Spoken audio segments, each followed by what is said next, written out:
경기 인천교구 안양교당이 훈련 페스티벌을 진행했습니다. 안양교당의 교도들은 교화단별로 가족별로 무대에 올라 원불교 훈련을 주제로 공연 형식의 발표회를 진행했습니다.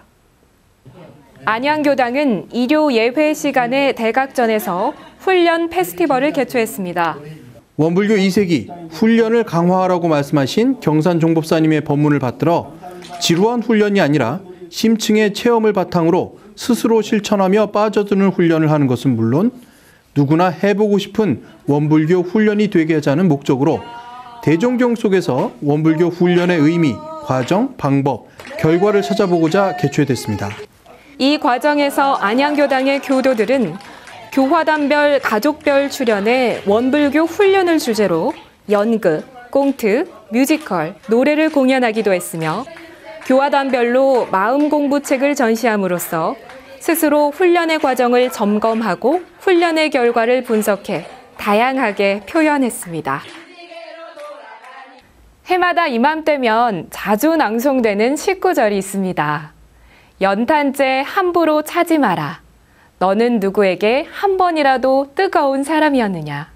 안도현 시인의 너에게 묻는다라는 시입니다. 네, 한겨울 동안 어려운 이웃들에게 정말 필요한 것이 바로 이 연탄인데요. 월동 준비가 한창인 요즘 어려운 이웃들을 위해 연탄을 기증하는 손길도 바빠지고 있습니다. 원불교 교도들도 많이 참여하고 있는 사랑의 연탄 나눔 운동. 최근 연탄 나눔 봉사활동을 펼친 분당교당의 소식을 들어보겠습니다. 경기 인천교구 분당교당 청운회 이명원 회장님을 전화로 연결합니다. 회장님 반갑습니다. 네, 반갑습니다. 네, 분당교당 교도님들과 함께 연탄 나눔 봉사활동을 다녀오셨다고 들었는데요. 자세한 내용 소개해 주시겠습니까? 이 원불교 분당교당 청운회가 올해 7년째 지금 이 행사를 하고 있습니다. 성남에 있는 사단법인 따뜻한 한반도 사랑의 연탄 나눔 운동본부 성남 지부하고 하게 되는데요. 지난 11월 18일 토요일 날 원불교 분당교당 그리고 하야마을 복지관 직원들, 부산 동고등학교 재경동문회 임원진들 그리고 우리 교도님들에서 40여 명이 참석을 했어요. 근데 원래는 한 70여 명이 참석하기로 했는데 갑자기 추워지고 그리고 수능 연기로 우리 학생 봉사자들이 참여가 안 됐어요. 그러다 보니까 40여 명이 좀 참여를 했습니다. 내용은 총 저희들이 3,000장 정도 연탄을 구매해서 2,000장은 기부를 해서 나누게 되고 우리가 이번 행사 때는 1,000장 정도를 두 가정에 직접 현장 봉사를 했습니다. 네, 분당교당 청운회가 진행하는 사랑의 연탄 나눔 봉사활동이 올해로 7년째 계속되고 있다고 말씀해 주셨는데요. 어떻게 시작되었나요? 교당 내에서 청운회가 법회 때 봉사라든지 기타 교구 행사 때 봉사를 많이 하고 있는데요. 여성이나 우리 본공회들은 김장 봉사 이런 노력 봉사들을 이웃과 함께 많이 하는데 우리 분당교당 청운회도 좀 의미 있게 지역사회에서 현장에서 할 수 있는 봉사할 거리가 없을까 하다가 마침 우리 성남 지역이 또한 그 연탄이 필요로 한 이웃들이 많다는 이야기를 듣고 같이 함께 나눔 봉사를 해보자. 그렇게 해서 시작을 했는데 벌써 7년이 되었네요. 네. 연탄 나눔 봉사활동의 사진을 보면 우리 어린이 교도들과 청소년 교도들이 얼굴에 검정을 묻히고 환하게 웃는 모습을 볼 수 있었습니다. 봉사활동에 특별히 어린이 교도들과 청소년 교도들이 참여할 수 있도록 신경 쓰신다고 들었는데요. 저희들이 그 수년 동안 해오면서 우리 학생들 참여를 좀 많이 유도했어요, 사실은. 처음에는 좀 춥고 좀 힘들어 하던데 이게 매년 하다 보니까 학교 같이 다니는 친구들 그리고 학원에 같이 다니는 친구들을 데리고 와서 함께 하더라고요. 그래서 너무 기분이 좋았고 또한 이번에 우리가 함께하는 그 단체가 우리 학생들에게 봉사 시간도 주어지는 단체이기 때문에 우리 학생들이나 어린이들이 보지 못한 우리 이면에 있는 우리 이웃들에 대한 삶을 함께 공유했고 그런 분들과 함께 이해를 할 수 있어서 너무 좋았었어요. 그래서 매년 우리 청소년분과 부모님들하고 꼭 날짜를 잡을 때 수능 시간이 지나고 우리 학생들 기말고사가 다가오기 전에 함께 할 수 있는 시간을 특별히 일정을 잡아서 그래서 매년 하게 되었습니다. 네, 추운 날씨에 봉사활동에 참여하다 보면 재미있는 에피소드들도 발생했을 것 같은데요. 어떤 일이 있었나요? 예. 마침 시작 전에 형사 현장에 가니까 봉사자들이 안 보이는 거예요.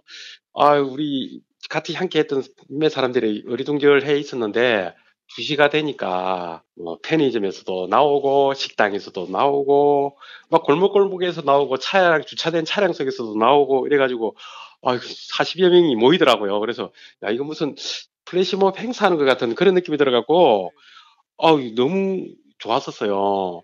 그리고 조금 당황스러운 일은 저희 두 가구를 하는데 한 가구가 한 200여 미터 골목 안에 있는데 주인도 없고 가니까 큰 개가 입구를 막고 있어 갖고 연탄을 어떻게 날라야지 하는 그런 생각이 들었는데 우리 이거 40여 명 인원이 2장씩 안고 거의 동네 한 바퀴를 이렇게 휘두르는 식으로 그렇게 했는데 나름 그것도 우리 봉사자들이 괜찮다, 재밌다 그렇게 말씀을 하시면서 웃어줘서 그 부분이 조금 좀 당황스럽기도 하고 재밌었고 그런 부분이 있었습니다. 네, 이렇게 7년간 계속된 분당교당의 노력이 인정을 받아서 최근에는 에코백까지 제작됐다고 들었습니다.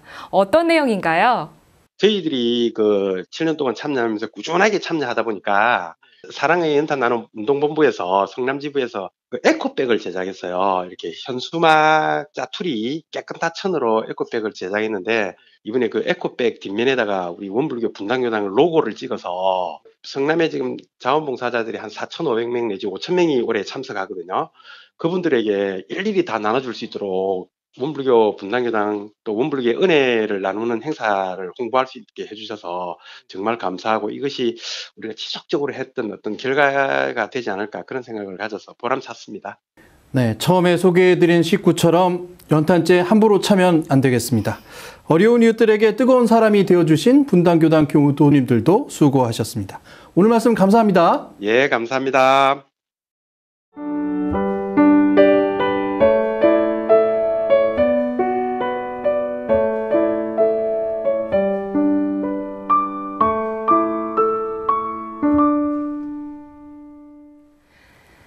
사회복지법인 원광효도마을이 2017 전국 효문화 실천 프로젝트의 일환인 효실천 전진대회를 개최하고 1년간 청소년들의 효행 봉사활동을 종합했습니다.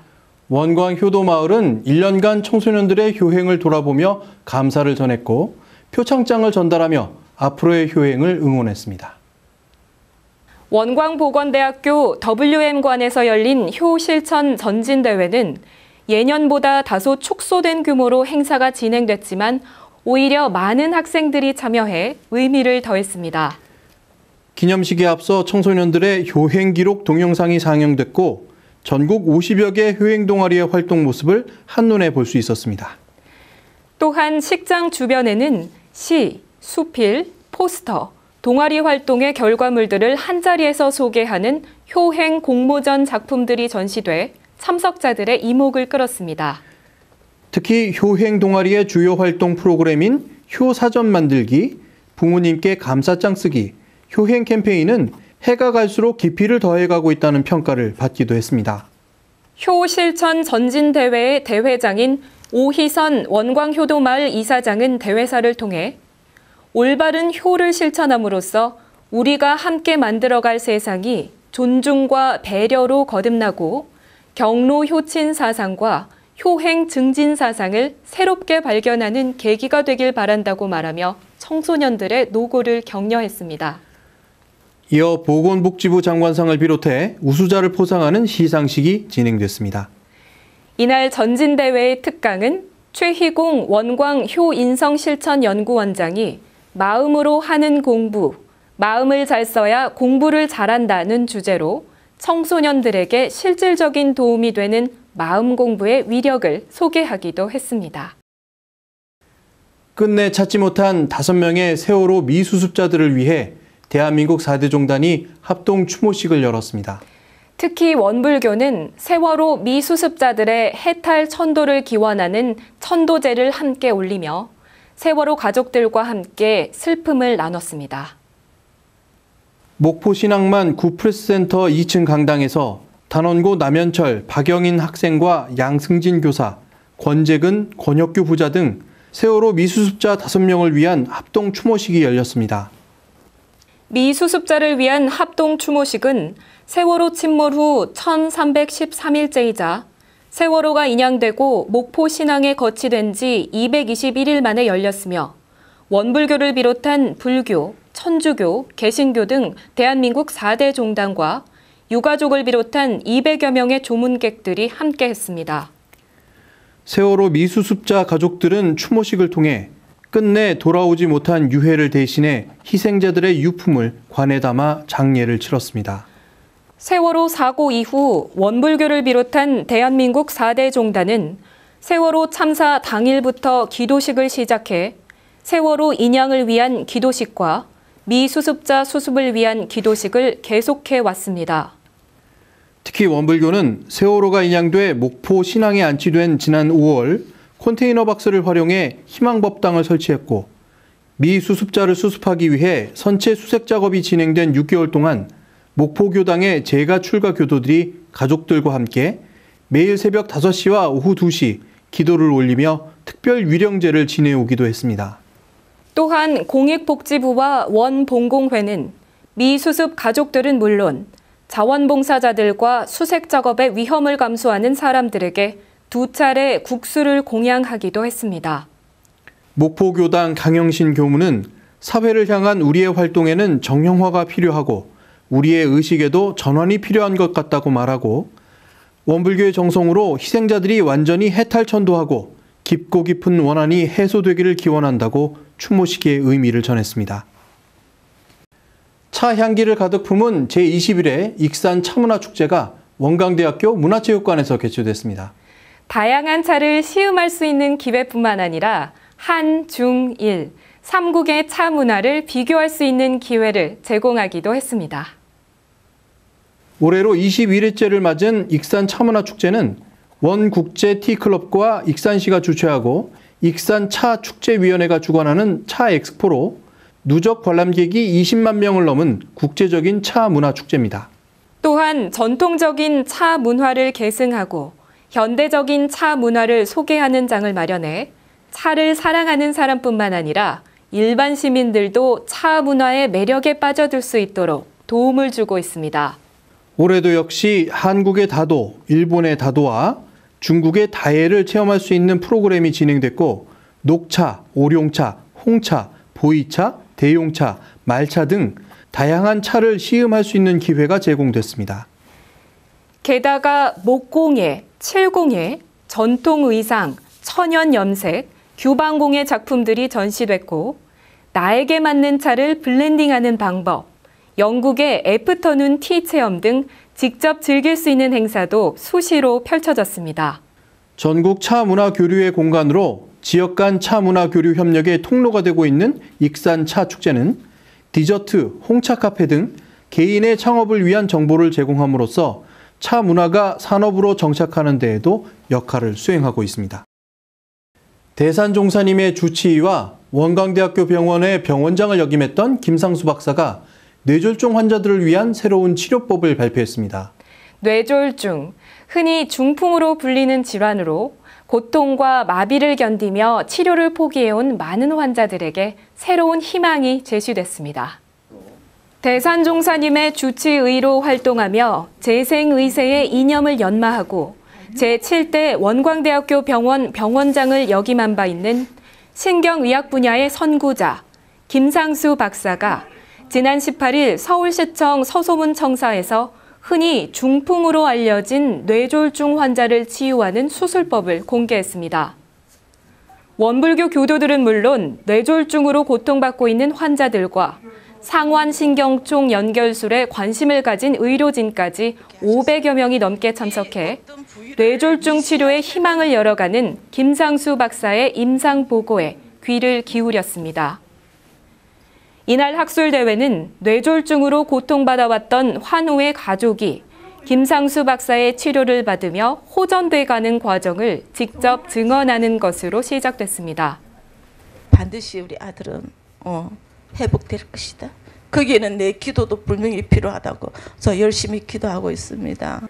학술대회에 모인 관객들은 대학 진학을 앞둔 아들이 뇌졸중으로 쓰러져 고통을 겪어왔던 환우의 어머니가 20년 만에 새로운 희망을 품게 됐다는 사례를 들은 후 김상수 박사의 상완신경총 신경이식 수술에 대한 설명을 직접 들으며 궁금증을 풀어나갔습니다. 이번 학술대회를 통해 발표된 김상수 박사의 뇌졸중 치료법은 뇌졸중으로 좌뇌와 우뇌 중 한 부분이 손상됨으로 인해 상체가 일부 마비된 환자들을 위한 것으로 상완신경총이라고 부르는 신경 다발 가운데 인체가 잘 사용하지 않는 신경을 정상 활동이 가능한 뇌 쪽으로 연결해 마비를 풀어주는 새로운 개념의 신경이식 수술법입니다. 김상수 박사의 치료법이 소개된 이후 원광대학교 산본병원 신경과 손일홍 교수가 뇌졸중의 증상과 원인, 예방법을 설명했습니다. 이어 한국학의학연구원 김종열 교수가 뇌졸중의 수술과 병행하는 한의학 치료에 대해 발표했습니다. 그리고 최현우 재활운동치료사가 뇌졸중 치료에서 재활운동이 꼭 필요한 이유와 재활운동 프로그램의 과정을 상세히 소개했습니다. 이번 학술대회를 개최한 김상수 박사는 상지 신경마비 수술에 대한 세계 최고 권위자로 세계 최초로 전기자극 치료를 말초신경 수술에 적용해 성공하기도 했으며 미세신경 수술 분야에서의 다양한 임상 경험과 수술 경력으로 신경치료 분야의 새 지평을 열고 있습니다. 지금 그 인터넷에서도 이런 이제 환자들이 수기를 올려가지고 점점 그 수술이 늘어나고 있거든요. 아마 내년 봄이나 내년 여름쯤은 한 20, 30케이스 모여질 것 같아요. 그러면 이제 또 이렇게 보고회를 할 수 있을 것 같고, 우선은 이제 환자 케이스를 많이 늘려서 이게 확실히 효과가 있다, 좋다, 어떤 건 문제가 있고 어떤 건 좋고 이런 것을 확실히 알아야 될 것 같습니다. 김상수 박사가 상완신경총을 다년간 연구하고 임상 경험을 통해 개척한 새로운 뇌졸중 수술 치료의 길은 그동안 포기할 수밖에 없었던 뇌졸중 마비 환자들에게 새로운 삶을 꿈꾸게 하는 기회를 제공하고 있습니다. 매거진원은 우리 일상생활 속에서 만나는 이론 세상을 소개해드리는 프로그램입니다. 우리 교당 이야기, 훈련 이야기, 도반과의 마음 공부 이야기 등 여러분이 함께한 교화 현장의 모습들을 사진이나 영상으로 보내주세요. 여러분들의 소식을 기다리고 있겠습니다. 자, 이제는 간단한 사진과 영상으로 살펴보는 원불교 소식과 앞으로 있을 원불교의 행사와 계획을 알아보겠습니다. WBS 원음방송 창사 19주년 기념식이 11월 26일 오후 2시 강남교당 대각전에서 거행됩니다. 이번 기념 행사에는 기념식과 함께 인산 조정중 종사의 정전특강 출판 기념회와 WBS 합창단의 창단 공연이 함께 진행됩니다. WBS 원음방송의 19주년을 축하하는 뜻깊은 자리에 여러분들의 많은 관심과 참석을 바랍니다. 제16회 청소년 교화교재 아이디어 공모전의 심사 결과가 발표됐습니다. 대상은 서울교구 잠실지구 청소년협의회의 원불교 어린이의 10가지 약속, 원불교 어린이 헌장 25주 법회 운영안이 선정됐고, 우수상은 군종교구 칠성교당 정효천 교무가 제출한 원불교 입교자 교육교재가 선정됐으며, 심사는 6명의 심사위원이 전체 19점의 응모작 가운데 교법성, 적합성, 창의성, 실효성, 완성도를 반영해 선정했습니다. 올해 신성회 겨울훈련이 개최됩니다. 고등학교 1, 2학년 신성회 겨울훈련은 12월 29일부터 31일까지 익산성지에서 개최되며, 중학생 신성회 겨울훈련은 원기 103년 1월 5일부터 7일까지 익산성지에서 개최됩니다. 전무 출신의 서원을 희망하는 청소년들은 교당의 교무님들과 교정원 교육부로 문의하시기 바랍니다. 원불교 문화사회부가 주최하는 2017 원불교 통일 평화 세미나가 11월 29일 오후 1시부터 6시까지 한국프레스센터 19층 기자회견장에서 개최됩니다. 이 세미나는 한민족 한삼운동본부와 원불교 평양교구 노마드 개성교당이 공동 주관합니다. 사단법인 평화의 친구들과 원불교 인권위원회가 함께 고민하는 평화와 인권의 길이라는 제목으로 3차례 특별 강연을 진행하고 있습니다. 11월 20일에는 아픔이 길이 되려면의 저자 고려대학교 김승섭 교수가 사회적 상처는 우리 몸을 어떻게 병들게 하는가에 대해 강연했고 11월 27일에는 한국갈등전환센터 박지호 센터장이 변화와 회복의 관점으로 갈등을 재발견하는 방법을 제시하며 12월 4일에는 청소년 노동인권 네트워크 이수정 강사가 청소년과 노동자라는 이질적 정의를 안고 살아가는 청소년 노동에 대해 강연합니다. 장소는 하이원 빌리지 시청각실입니다. 여러분들의 마음 공부 이야기를 저희에게 보내주세요. 이메일이나 휴대전화 문자 메시지로 영상과 사진을 보내주시기 바랍니다. 또 매거진원의 영상을 구독하고 싶으신 분들은 이메일, 문자 메시지, 카카오톡으로 신청해 주세요. 매주 매거진원의 영상 주소를 보내드리겠습니다. 우리 마음속 작은 이야기와 원불교 교화 현장의 다양한 울림을 전해드리는 매거진원은 오늘 여기까지입니다. 마음 공부로 풍요로운 한 주 보내시기 바랍니다. 시청해 주신 여러분 고맙습니다.